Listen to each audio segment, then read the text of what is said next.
All right, so gonna be talking obviously today about direct lake and direct query.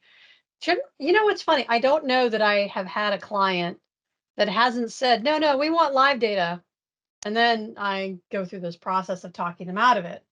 I have created a solution with direct query, and I've done that twice and backed it out both times. And the reason that I backed it out is because the client was not happy with the performance. So I've not had good success with direct query. That being the case, um, it's a great concept. Everybody wants their data to be available in real time right now, but there are just some limitations with direct query that are kind of insurmountable, to be honest with you. And we'll talk more about that. And then, of course, the solution, which is direct lake. So, I already bored you already with the intro, so I won't go into it anymore, other than to say that if you want to connect with me after that, I put up my contact info. LinkedIn works, I put that into chat, and I'm on Twitter way too much as well, or X, but X is just not such a cute logo, so I didn't replace it. All right, so we're going to be talking about direct lake and its difference between direct query. And I can tell you that basically the location of the data is one of the big things that is different between a direct lake versus direct query. Direct lake is in the name. It is a connection to one lake. So you are not directly connecting to your data source. Instead, you're connecting to one lake, and that is where you're going to be accessing all of the data that you use for direct lake. That is, of course, different from direct query. With direct query, you directly connect to your data source, and your data source, if you're going to try to make it work, better be an Azure data source. Otherwise, it just doesn't work very well at all. We'll talk about when Direct Lake is a good choice. I will throw out a couple of caveats about new release stuff that is going to be happening soon. And then we'll talk more about using Direct Lake with Power BI because there are some caveats with that. All right, so what is Direct Lake? Well, it's a preview feature, but it's been released as part of Fabric. I think that they are waiting for a few more features.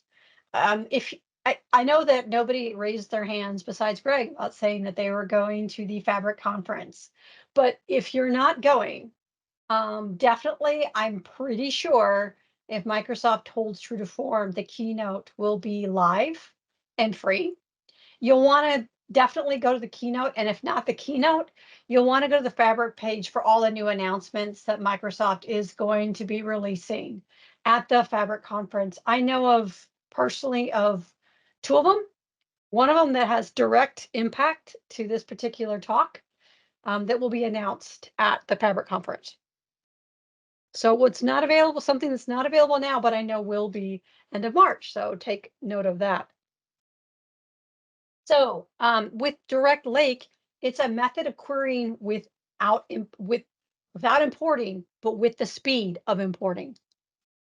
And it uses Delta Parquet files loaded into OneLake. And I know this sounds complicated, but it's the native format for files inside of OneLake, and it is relatively easy to create. You don't have to do anything to create Delta Parquet. It can be created for you. So you're not connecting to your source. Your source must be a Delta Parquet file within OneLake. Now, here's the kicker. It's available to only premium F SKUs and P SKUs. So Power BI Pro, premium per user, and Power BI embedded, those A SKUs, none of those will work. You have to have a P SKU or, and I have to say this very slowly so it doesn't sound bad, an F SKU. So, and it is designed to handle like really large data sets at the same speed or better as importing. So you've got really no limits with that. So let's take a look at this diagram for your different reporting options within Fabric. And with Fabric now, we've got direct query, which you can do with a lakehouse or a warehouse. But when you use direct query, what that is doing is it creates a query, a SQL query every time you need data. And if you've never used a performance analyzer in Power BI, just flip it on sometime and just it's an option that you can just turn on and just flip through a desktop report and see all the queries that are generated. It's fascinating. Every time anybody makes any kind of a change or a filter, yeah, that's another query. And the more people you have, the more queries you have. So scaling is just gets to be a problem because it's not uncommon to have, I don't know, like 7 different queries on a given page, every page, and then multiply that by the number of users, and then every time somebody changes things, yeah, you get the picture. It can be very, very complicated. One thing that I also wanted to bring up, and I didn't really realize this until very recently, but the warehouse in Fabric is totally different from the warehouse that was in Synapse. And it is a lot faster for handling really large data sets. And it's not a separate product per se, but it allows you to add more SQL inside of your lake house. So take a look at warehouse. Quick question, Ginger, on Yeah, the warehouse. Isn't the backend Azure SQL or no, is it something different? it's yeah, I have a next slide on that. But yeah, I Okay. did not realize this until very recently because I was doing some work on do I want to do a warehouse? I'm like, it's too expensive. Nobody wants to do that. And then I'm like, oh, wait a minute, it's not. So yeah, next slide, I will talk more about warehouse. Importing though, importing is basically, you get your copy of tables. Hey, it's fast, but then you have latent and duplicate data. You have to figure out what you can do with large data sets. With Direct Lake, you don't have these problems because what Microsoft is doing is inside of the Fabric environment, it pushes all of the import layer into memory. So you're not going back and forth between sources. It's importing that import logic in memory. So it's very, very responsive. And it's doing that from taking the data in one lake and putting those references in there. So a little bit more about Fabric Data Warehouse. Oops, sorry. Because I did not realize that it was so different until very recently. So with Fabric Data Warehouse, not the same as in Synapse, and it's different. So the underlying engine is Polaris on top of Parquet, and Microsoft did this white paper where they talked about it. But I was talking to somebody from Microsoft, and they were telling me that that's actually old. They've so a little bit of backstory about Parquet files and then Delta format. So I don't know how many of you know this, but Spark is an open source format that was originally created by a bunch of grad students at Berkeley, and they were trying to win this Netflix contest for picking a better algorithm for movies. They weren't even close, they weren't even top 10, but they came up with this really cool way of analyzing data, and that is using the Parquet format, which allows you to process data very, very quickly, really helpful for machine learning. They made that part of the Hadoop collective, which is why it has a dumb name. Parquet is, by the way, that's a reference to a floor, not to the butter. That's why it's spelled like it is. So with the evolution of making Parquet an open source format, which is part of Hadoop, it is now available to anybody.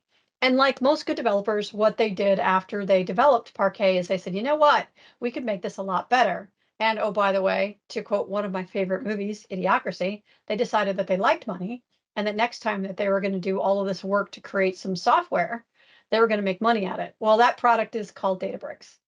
And 70% of the people who wrote Parquet went and became part of Databricks. So they created this new format called Delta tables. And Delta tables are basically taking Parquet files and making them like databases. So with a Delta Lake formatted Parquet file, it does what they call time traveling. Those of us who are familiar with database would call that a transaction log. And they have rudimentary indexing on files. So um, but of course, Databricks is the part that they wanted to make money with. So while there was an open source version of Delta files, there was a proprietary version. Well, Snowflake, 3 years ago now, came out and said, you know what, Databricks, you're kind of violating the open source licensing with this special version of Delta Lake for Databricks and then the open source version. So they said, oh, yeah, you're right. And so they opened up the Delta Lake format, so there is no proprietary Databricks faster version anymore. It's just Delta Lake. Well, Microsoft took a look at that and they said, huh. So there was a lot more information that was published. They're like, we can make this faster. And so they engineered the under the back end in Fabric to be an even faster version of Delta Lake, and they called that Polaris, and they used that in the data warehouse. So it's making the Delta format a lot faster. And as a matter of fact, the reason that I bring this up is because I would not be surprised if they don't incorporate it into the box product at some point in time, because they've through their research, they've just done some evolutionary indexing capabilities on Parquet files to make it really, really fast and handle petabytes of data, even exabytes of data, which is one after petabytes. So it's a lot faster, and it's using this Delta Lake format. So Delta Lake is really what is the engine that makes it possible to access your data. It compresses the data as well, which makes it a smaller memory footprint. So that's what it's doing. So it's not like it was anymore. All the kind of interesting things that you could do inside of Synapse, like special work groups that are faster, that's gone. But it is a lot faster altogether. And if you choose to use it, it's not going to cost you anymore.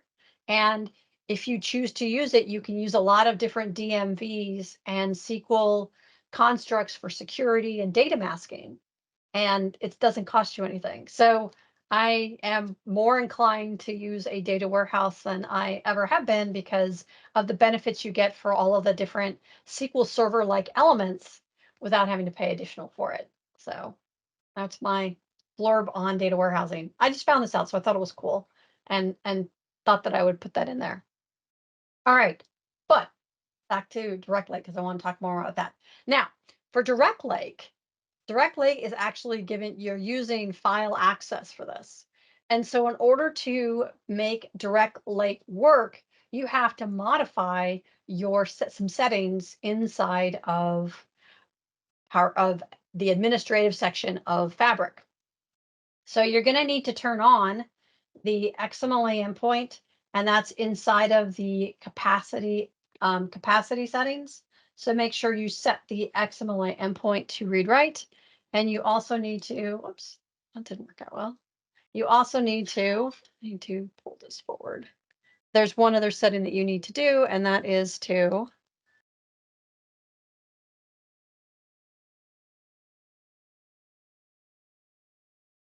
make sure that you allow XMLA endpoints and analyze in Excel. Make sure that that is enabled as well. So if you don't have these enabled, you can't use Direct Lake. So if you do want to play with this, you do need to make sure that those are set. So let's take a look at the settings and then what you need to do to make this work. So let's go to, of course, my Power BI instance. Now, show you the administrative settings that I was talking about. So under settings, and go to the admin portal. And I obviously have set this already, but I will say that if you were not inside of admin portal last month, you want to go inside this month because there's a whole bunch of things that weren't in there before: sustainability, retail, and users can create real-time dashboards. I'm not doing that, so this is the one I turned off, but these are all new as of 3 weeks ago. So if you have not gone in here, that's what you need to take a look at. It is really difficult to find things inside of the admin portal because there's so much stuff in here. So if you want to search on the one on the right. This was for all of Fabric. This is for the menu, and this shows you the integration settings, and you can see that I have this enabled, and this is what I have to have enabled to make that work. And of course, I also need to make sure that that my XMLA endpoint is set to read write, and that is in my capacity settings.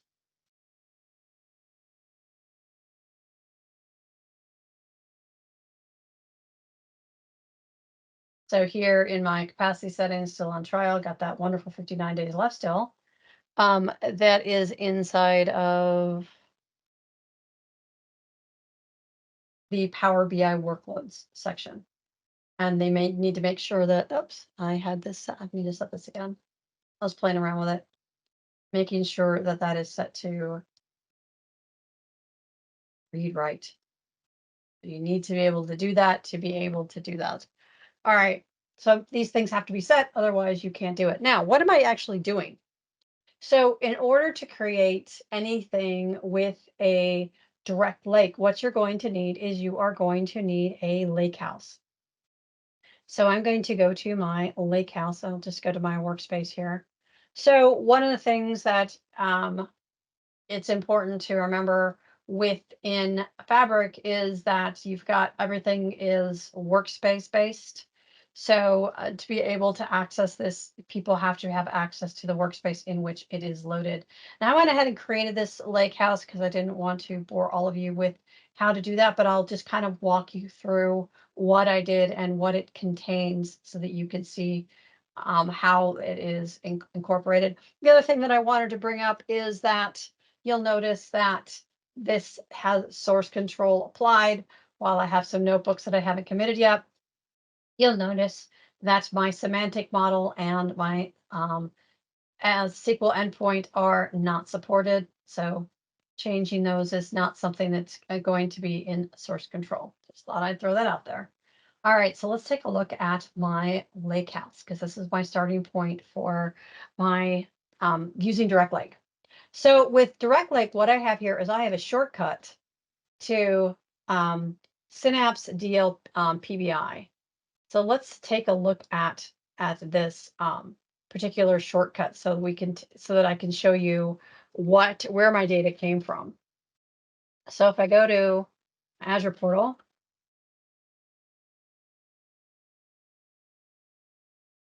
we can see that I've got a storage account. I'll pull this up a little bit so we can see better. That is called Synapse DLPBI. Surprise, surprise. So this is where I have a shortcut to my data.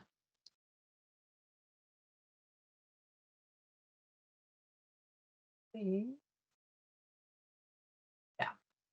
So this is what my shortcut to my data, and I created that so that I could access data inside of my um, of my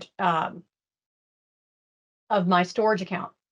So you'll notice too that within my storage account, I've got curated, raw, reference, structured. The Synapse one it creates and the temp one it creates.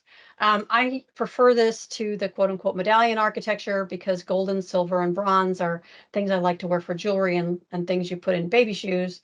But raw and curated, reference and structure have more meaning to people that don't do that. So I'm more inclined to use this particular structure than burying things inside of a warehouse. So this is just uh, my soapbox for how you can organize your data lake and not necessarily get into workspace hell is by using shortcuts into physical blob containers where you can enforce rules that you can use throughout your organization because you can have like different raw sources for different things and then migrate them to curated when you are ready to give them to people and have different access levels available to you. So that's what this shortcut does. And I've got my Parquet files here, and that's what I am loading um, to my lake house. So what I do is I just basically can look at my shortcut that I've created, and then I can choose to load all of these as tables. And when these exist as tables, then I can use them for my new semantic model. So if I create a new semantic model here, and again, in order to do this, I have to be in a workspace. This has to be in a workspace that has premium capacity. Naturally, this one does. So I'm going to go ahead and select new semantic model. And I do have some old stuff in there that I do not know why it didn't clear out when I deleted it, but there we go. So I'm just going to use my Three tables here, and I'm going to call this sales data semantic and say confirm.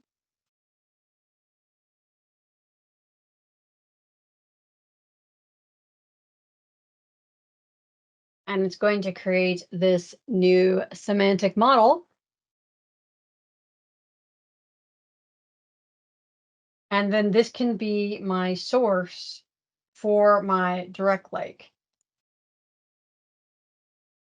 as soon as it's done creating it. So I'm using my lake house to create a new semantic model. Now, you'll notice that I've got that the storage mode here does say direct lake. I kind of zoom in a little bit more, you can see that better. It's got this hashed top and shows me that this is direct lake format. If I was to go into Power BI desktop, there is no connection that says direct lake. So I cannot do this data modeling inside of Power BI. My data modeling must be done as I'm showing you. There, you can't do your data model inside of your Power BI desktop and upload it. So that is not an option. The other thing that's important too is that you use Parquet files because you need to make sure that everything is typed correctly, because things that aren't not typed correctly, you can't join. So it doesn't show you preview data, which is sort of interesting. But I can go ahead and make relationships here.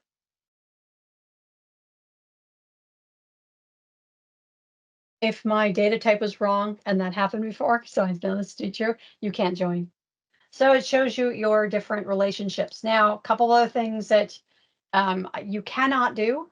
I cannot create a calculated table. Notice there's no way to do that in here. And I cannot create calculated columns.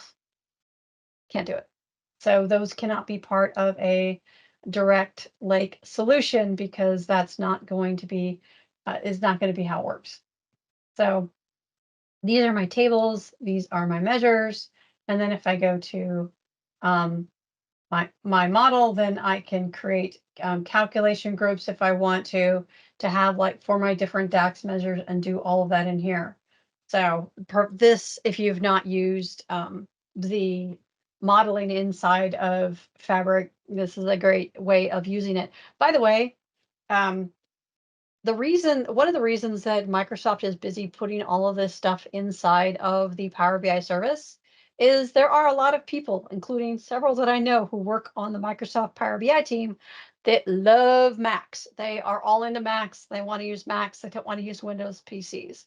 Well, as you all know, Power BI is desktop doesn't have a Mac version, so they had to use a Windows emulator.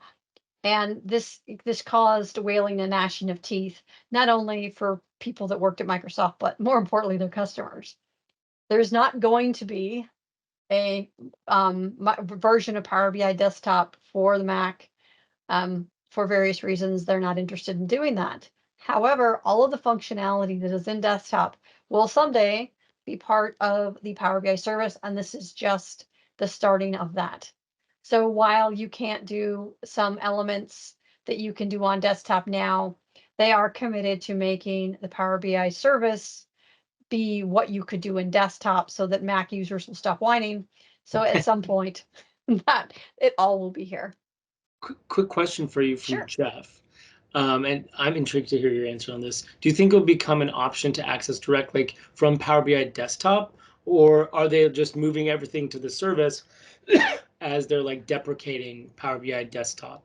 Well, I don't. So the only reason that you can't, because here's the deal. I'm going to be creating. I'm creating a semantic model. My semantic model is going to be the source for my Power BI report. So why that can't be direct lake? Well, because I haven't gotten around to making that connection type in the desktop. But I don't see why you. I mean, that's what's missing, right? Because when I go into Power BI, I have the choice of direct query, dual, or import. All I need to do is have one that just says direct lake, and then I wouldn't have to do that. Will you ever be able to model inside of desktop to create a semantic model for direct lake? I doubt it. But I don't know why since the semantic model exists, you wouldn't be able to someday create a desktop version connecting to this model like you do other models. But it doesn't work yet. So, Yeah, good question. thank you. And that is how I think it'll work. I do not know that for a definitive fact, but let's just say that makes sense. So, good call.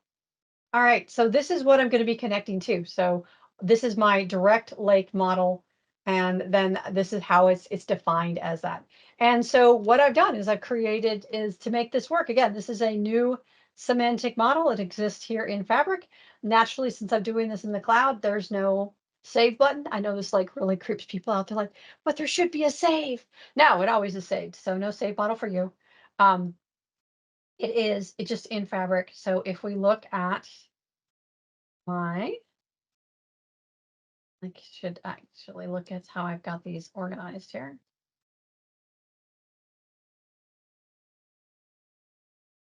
And I call this sales semantics. This is my new Fabric support model. So this is my source for my Power BI reports. So any questions about that? I mean, you can see it's pretty straightforward to do. You just don't do it how you might think that you would do it. So, Any questions so far? Feel free to come off mute or post in the chat. all right, let's talk about some more stuff. And I'll get back to doing a report. So there are some limitations right now. You can only select data from one lake house. I can't connect to multiple lake houses to create my model. But since we're all talking about files here, I mean, you could make that happen. All you need to do is make sure that your lake house has, if I had it containing multiple shortcuts, then I could add more stuff in there that technically comes from somewhere else. So that's a limitation you can work around. You just need to make sure that your lake house works that way. There's no combo models. So I can't combo this with data that I might pull from Excel from anywhere else. It has to all come from Parquet files. So bit of a limitation there, but again, just make whatever files you need. Make sure they're part of your Parquet files, then you can use them. No calculated columns or tables because it doesn't have. There's no way to do that in the interface. You cannot use and create views. Yes, you can use and create views inside of your lakehouse. It just won't work with direct lake. This annoys the crap out of me because this is like a standard that I've been using for years, is making, using views for all of my Power BI tables, but it does not work with direct lake. Calculation groups don't work now. You can create them, but they don't work. Can you do the calculated values once you're in Power BI? Now you can create DAX measures. It's just not allowing those calculated group tables. They don't apply. So that's kind of annoying. Can you do the calculated values once you are in Power BI? No, because your model is only in the service. So this is your model. Your model is not, somewhere else. Um, And if you have anything that you'd like that you want to add in there that doesn't conform, that is treated as direct query. So let's say that I was to like add another rando connection somewhere else, then that's direct query. That's not direct lake. So your performance and then just goes really terrible. But then you can just validate that with performance analyzer. So Oops, back that up. Primary use cases. When would you want to do this? Well, you're classic when your data model is too big. If you want the latest and greatest and you want a real dynamic data environment, that would be a great um, method of doing that.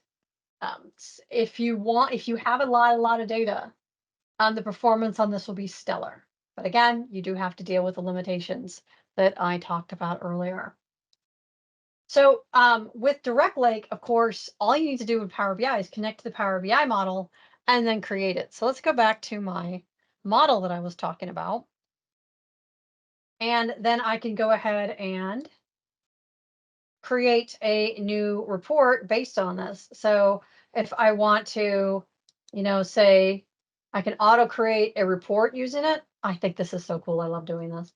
That I can use for using my model. It's going to automatically generate one for me. Now, of course, there is that other option to create my own reports. Oh, my report is ready. Come on, show it to me.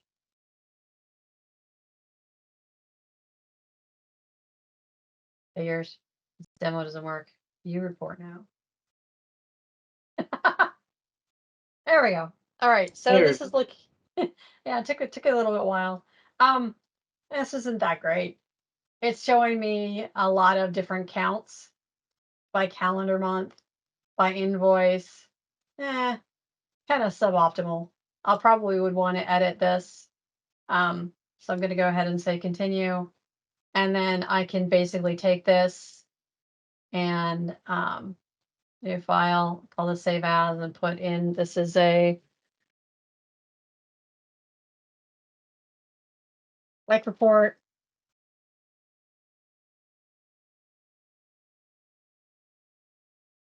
And I feel like doing that. I wanted to edit this and create whatever I want to with looking at my um, quantity, maybe making that a card. And again, just doing anything that you would do inside of Power BI, looking at my year,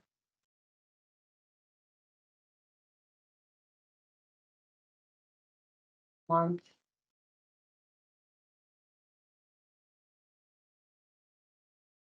I'm going to change this to that. And maybe making a chart out of it, except for the fact that I put my value in here. So looking at my profit, looking at how that goes over my different years, so we can see how my data is broken up. So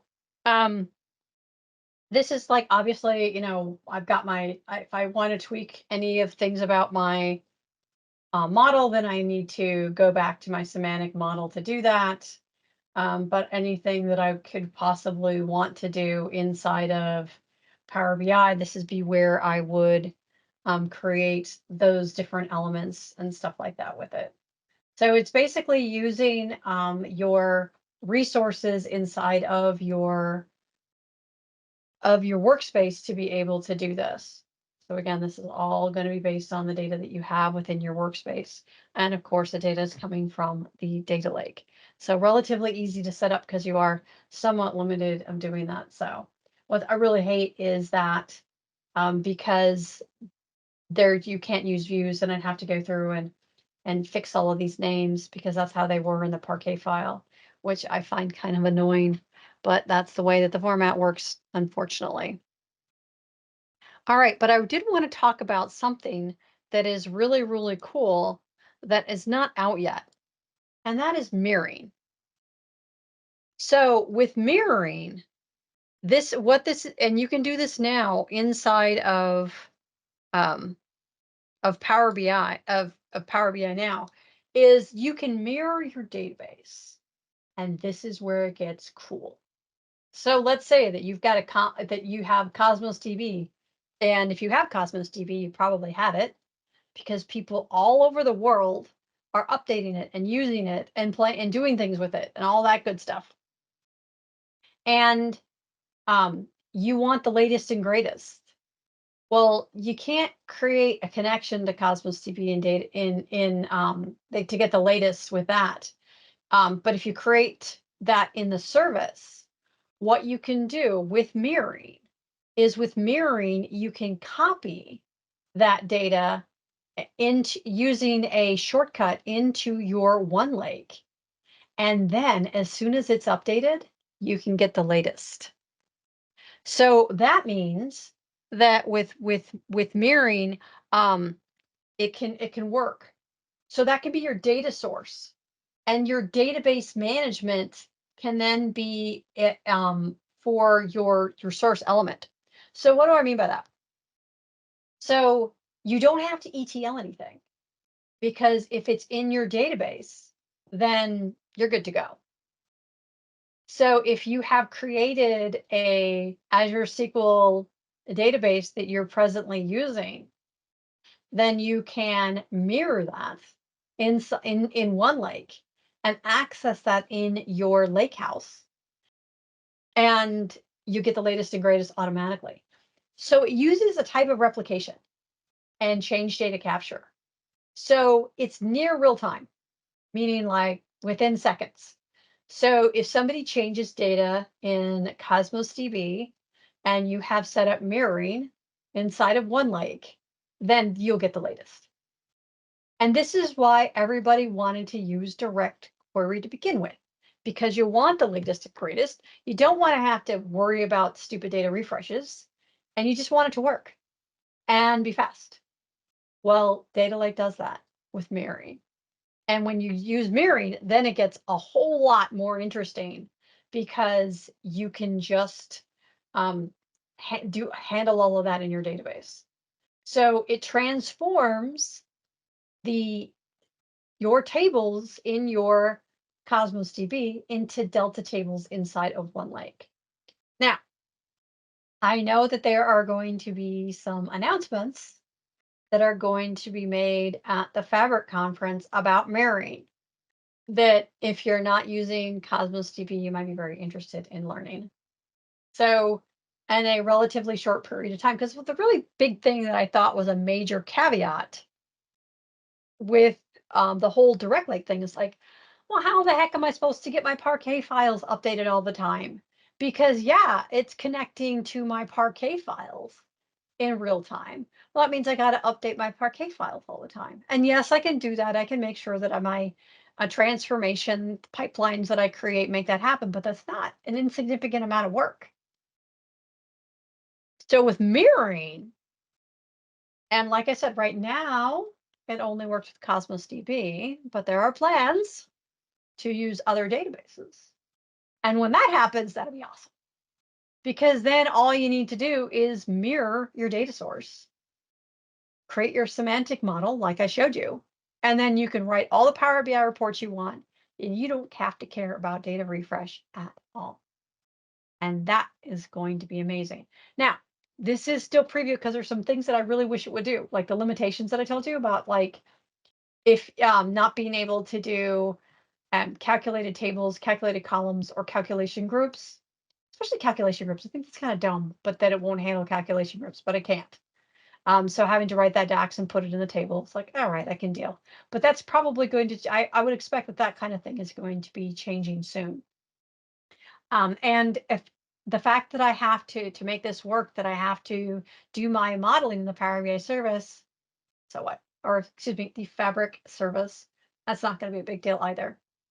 So you need to just, like I said, make sure you've got all of your settings that are created for, making sure that that's all set up, and then you're good to go. So I really think that once mirroring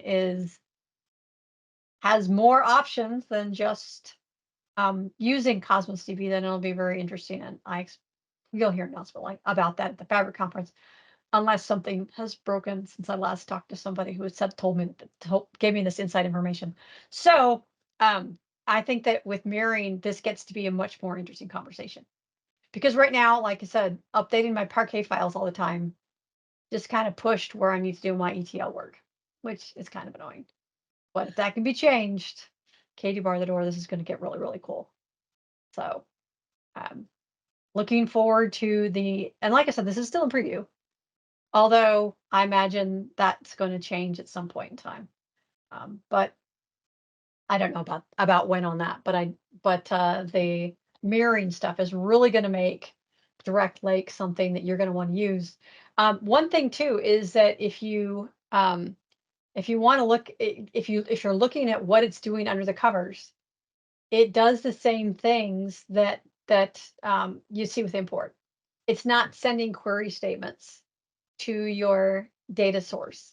So it's very, very fast, can scale infinitely, and really, really cool. One of the things that I know from talking to people on the Power BI cat team, um, I don't know if it's public knowledge that the largest retailer in the US uses Power BI, so just put that out there.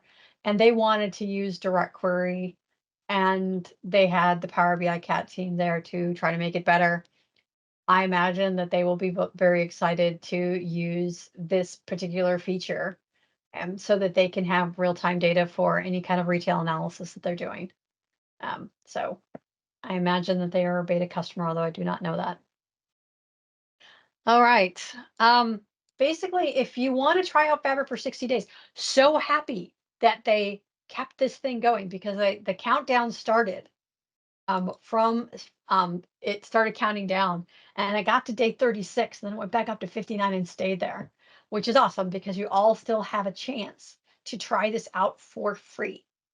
And for in terms of licensing, you can use Direct Lake with the P1. You don't have to use a P2 like you do with Copilot, but you want to try it out for free. Hey, that's awesome because you're not charged for compute during the trial, and you do get a functional P2 with that. And that includes like Synapse like workspaces. Also, if you're interested in learning more about Fabric, I've got some things that you might want to look at.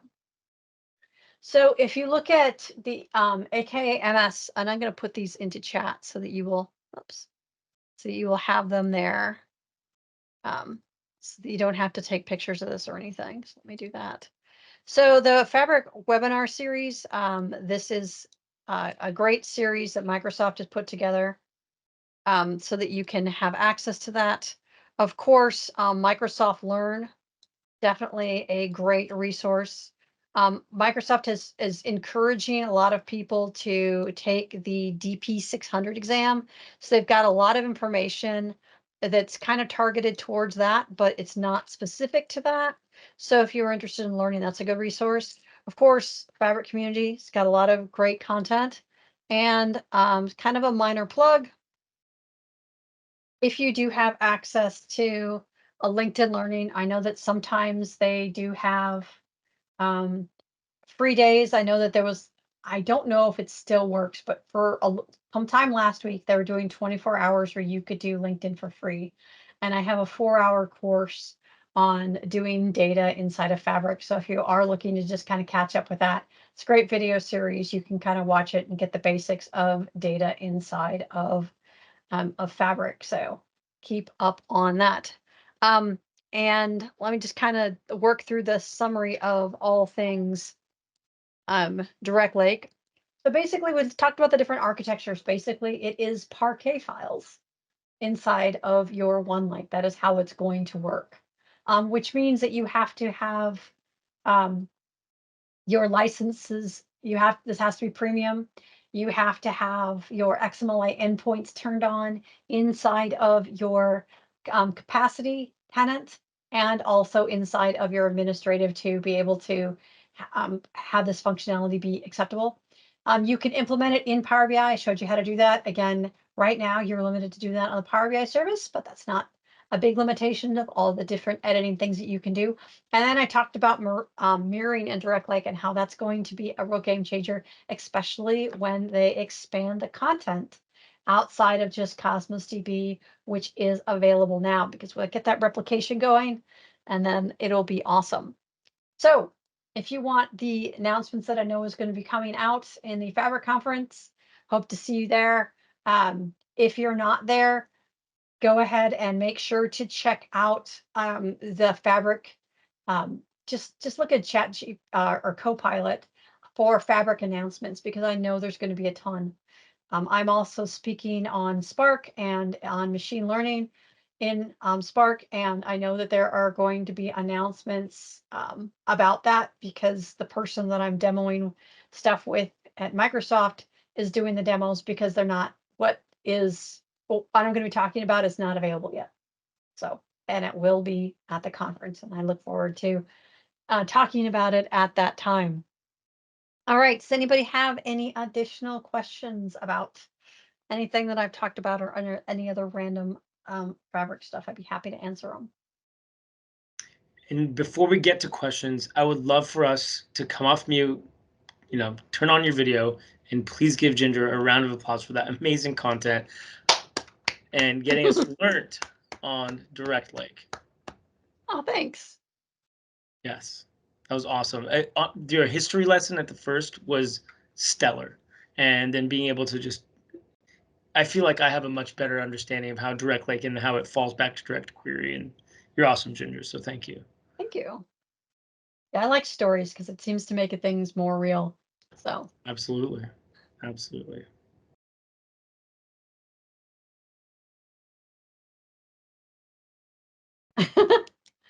thank you.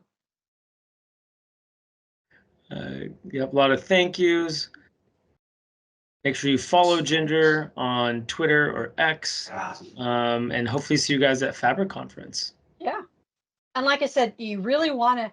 I know personally of two announcements. One of them around mirroring, one of them on machine learning. I know there is going to be other ones that I'm not privy to at this time. So definitely, if you're not going, look at all of the cool stuff that's going to be released. I'm sure that Microsoft will be putting text out for that. Yes. I can't wait till our April user group, and we're gonna just talk about all the new stuff. It's gonna be Yeah, fun. you'll have a lot. Yep. Well, you did so good. It looks like we don't have questions. That's fine. Happy to answer them in the middle, so people don't have to wait till the end anyway, which is kind of better. Yes. Well, you've got friends in Portland. If you're ever here, thanks again. Hope to see everybody in person tomorrow at Spirit of 77. And with that, everybody have a fantastic evening. Stay dry. I know it's been raining tons and tons, but hopefully we start getting some dry weather soon. Hey, Cool. Fernando, I just want to answer your question Yeah. real quick about how long it's going to take to learn Fabric. Depends on what you want to do. Because if you want to make it work with Power BI, that's a much easier bar than I want to create data pipelines and do things inside of Spark. So it depends on what you are looking to learn in terms of how long it's going to take you to learn it. There's a lot of if you have done some stuff with Synapse, it does make things easier.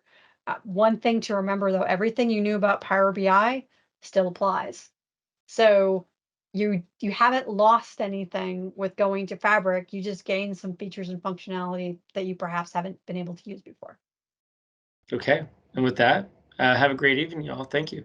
Thank you.